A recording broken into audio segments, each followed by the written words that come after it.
guys, this is Charmaine Ironside with Ironside Fitness, and I am here today to talk about the pelvic floor, a little bit about my background with it, why it's important to strengthen it, and how to properly strengthen it in isolation. So when I was 24 years old, I had a very devastating experience happen to me. I broke my back in a snowboarding accident, burst one of my vertebrae, a lot of spinal cord damage, which ended up meaning that a lot of my left leg was disabled. I had to rehabilitate it, but also my pelvic floor was extremely weak, almost to the point that I couldn't even, stop the flow of gas or urine. I had to relearn how to do a lot of bodily functions again, and I won't get into too many details. So that really started an interest to learn more about the pelvic floor. My physical therapist in my rehab taught me some different exercises, and I pursued that quite far with physio, did a lot of my own research, and really got my strength in my pelvic floor back, not quite to 100% because I still have moderate nerve weakness in those areas, but I really got it back to a place where my quality of life was good and I was able to do the things I could do before.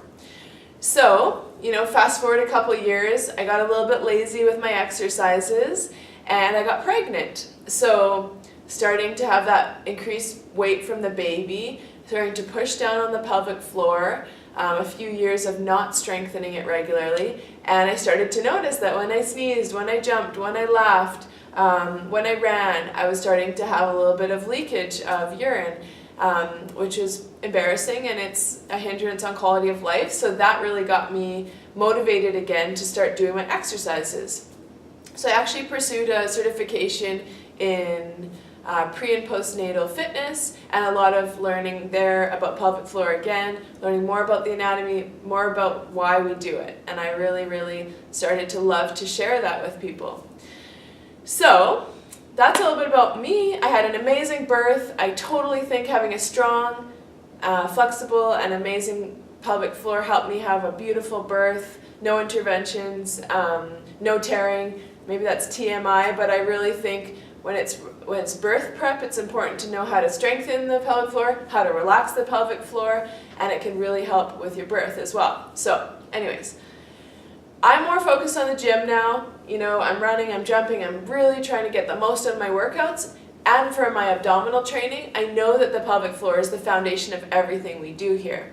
So if you have a strong pelvic floor, everything above it, it's like the foundation of a house, everything above it has a better chance to be strong. So that's another motivator to do pelvic floor exercises, is that everything's connected. So if your pelvic floor is strong, your six-pack, your transverse abdominis, everything can just work more effectively as a unit. Also just, there's so many benefits to having strong pelvic floor.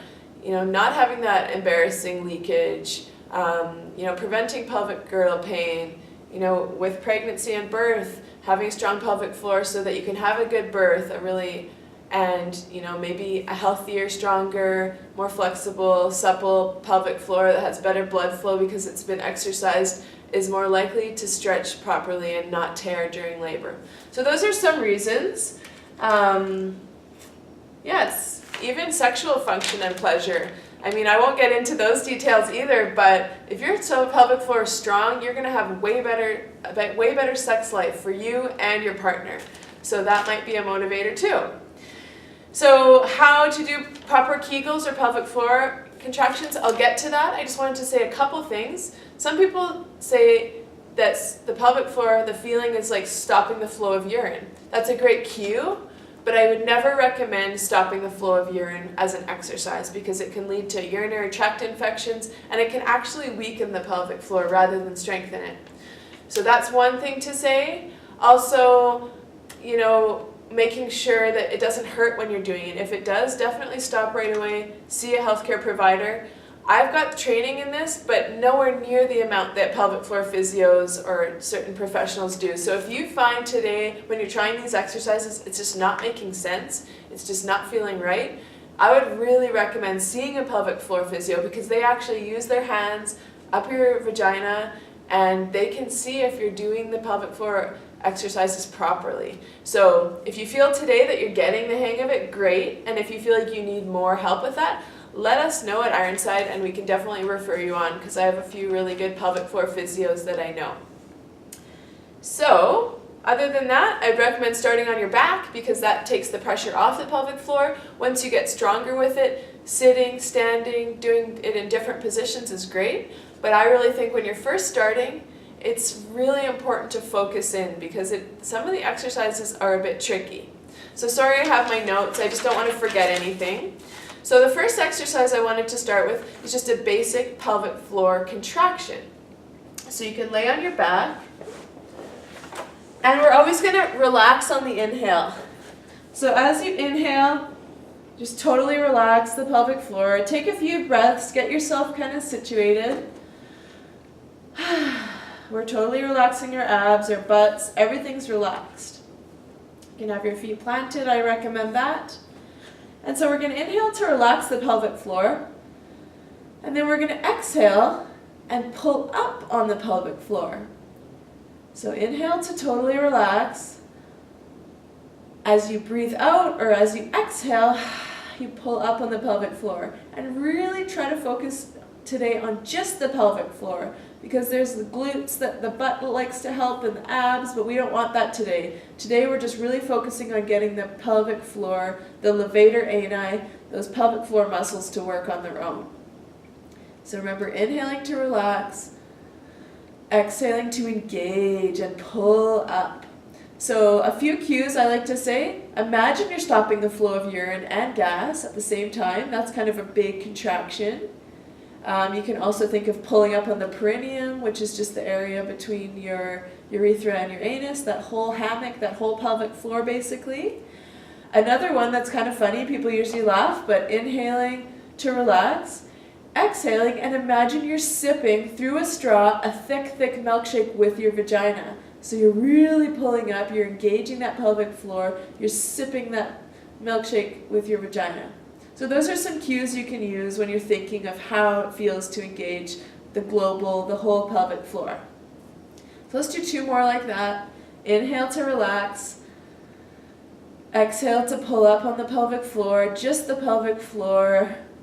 Stopping the flow of gas and urine at the same time. Everything's engaged, trying to relax the abs and the glutes. Inhale to everything relaxes. And it's really important to know how to relax. You don't want to always be tight in the pelvic floor. So that's why I keep saying inhale to relax, complete relax. And then exhale one more time, pull up on everything, globally pulling up. And then inhale, relax.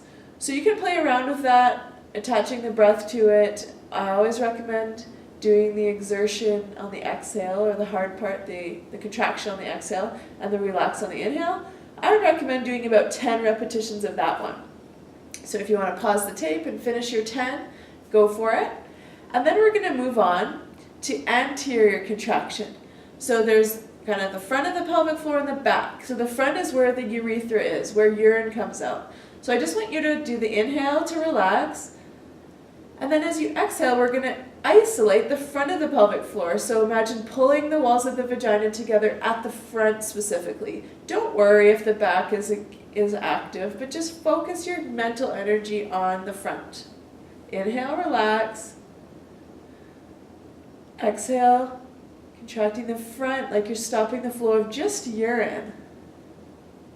Inhale, relax. Exhale, just contracting the front, bringing the walls of the vagina together, and just focusing on the pelvic floor, trying to keep the abs relaxed, the glutes. It's harder said than done. It takes practice, but the more mindful you are, the better. So this is not something I recommend just doing in the car, doing at the grocery store, because it takes concentration, especially at first. Once you've mastered it, sure, do it in line at the grocery store, but to start, you deserve 10 minutes a day or every 2 days. That's what I do. I book 10 minutes to just focus on it. So inhale, relax. Exhale, pulling at the front. The walls of the vagina are coming together. You're stopping the flow of urine.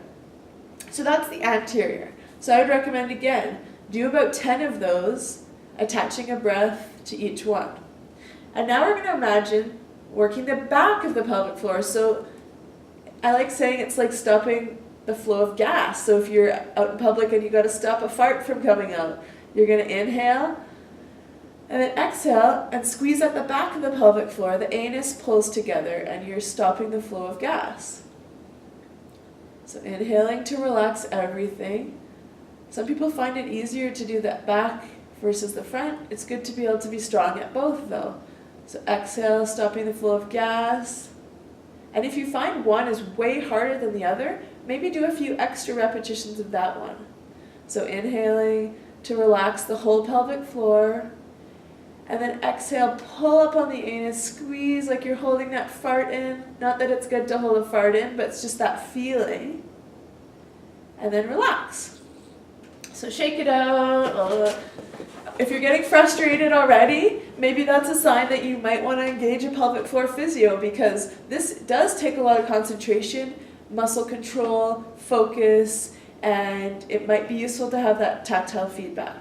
So I know for me, I had so much weakness in my pelvic floor after my injury that I needed someone to tell me, like literally, you're at a strength level of 1 out of 4 and we need to really work on this. And then I could have a couple weeks to practice and go back and kind of know that I was progressing. So now I know if I'm leaking when I sneeze and jump, my pelvic floor is weakened and I need to get my butt in gear and work on it again. And I notice right away the improvements. So I don't feel like I need to regularly go to pelvic floor physio, but if you're just really new to it and you're just not getting it in this video, then I would definitely look into going to one, and I have some great referrals.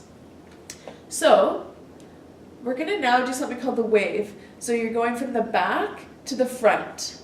Okay, so you're going to take an inhale to relax everything, and then you're going to exhale, pull up on the back, the anus, stopping that flow of gas. You can still breathe normally, but keep that back contraction. We're holding it, and now we're going to bring it as a wave from the back. We're keeping the back contracted, but we're bringing it all the way to the front, to the urethra area, and now we're holding everything for 5 more seconds. Hold it, you're breathing, and then you can just totally relax. So that's kind of one that brings the isolated exercises together as one. So again, you inhale, exhale to squeeze the anus, hold it for 5 seconds, just at the back, just that focus at the back, and then slowly bring your attention all the way to the front, keeping the back contracted, the anus, but all the way to the urethra. That whole pelvic floor hammock is engaged. Hold it, max contraction, hold it, and relax. So do that one more time together. It's a really great exercise to bring everything together using that mind-body connection. So inhale, relax. Exhale, engage the back of the pelvic floor, the anus, squeezing like you're keeping a fart in, holding it for 3, relaxing your abs, glutes, breathing still, and then keeping that back contraction but coming to the front, to the urethra, pulling up on everything. It's a maximal contraction of the pelvic floor. Hold it for 3, everything's pulling up, for 2, your glutes aren't tight, your abs aren't tight, and relax. So you definitely want to relax between every contraction. If you need longer to reset the pelvic floor, you take as long as you need. There's no rushing in this. The last exercise today is a fast contraction. So when we sneeze, when we, maybe we do want to hold a fart in, or we laugh, or we have that explosive kind of pressure down on the pelvic floor, we need to know how to engage it fast. So most of these exercises I've showed you are how to engage it, and now we're going to get the fast contraction. So literally, I want you to inhale to relax, and then following your own breath, you're going to do 10 quick pulses of the pelvic floor. Like you're like sneezing and you're pulling up on the pelvic floor. Squeeze, squeeze, squeeze. Breathing the whole time, and then totally relax. So I'm going to use my cheat sheet. So yeah, really just how to cope with pressure, and you just want to relax, contract fast. So we're going to do 10 reps like that. Squeeze, squeeze, whatever your pace is, but you're getting those 10 repetitions. Doesn't matter about the breath this time, it's just quick contractions. 3, 2, 1. So that's the fast. So